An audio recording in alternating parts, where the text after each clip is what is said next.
favorite stories in your book, The Hero Factor, is the one about the staff member that was on the plane that crashed into the Hudson back in 2009.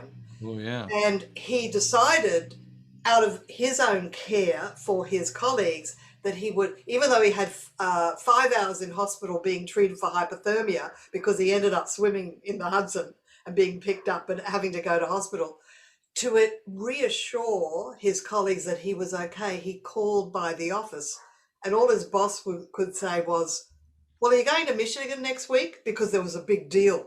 It's like, hang on, care Yeah. about the person. Yeah. How about checking on me? How about if did you have dry clothes? Or did you, is anything frozen in your body? Were you hurt? Yeah.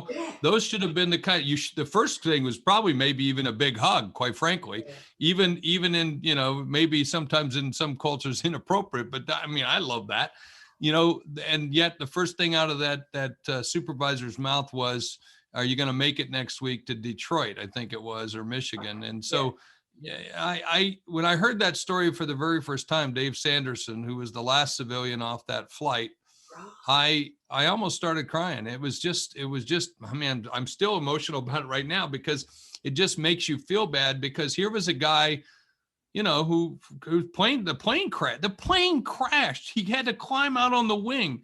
He fell into the water, and they, pulled him back out, took him to one of, just a few people who were actually, I mean, of all the souls on the plane, he was just one of a few that were hospitalized.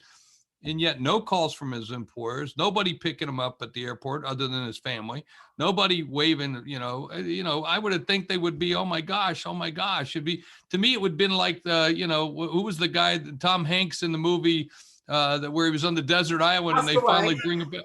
Yeah, Castaway. And they had threw a big party for him. I would think we'd throw a big party for the guy. That's what I would have thought. Yeah. And the lesson you draw in the book is that the first phone call is to the spouse. Make sure the spouse is okay as well. But it just goes to show that leaders need to know a little bit about what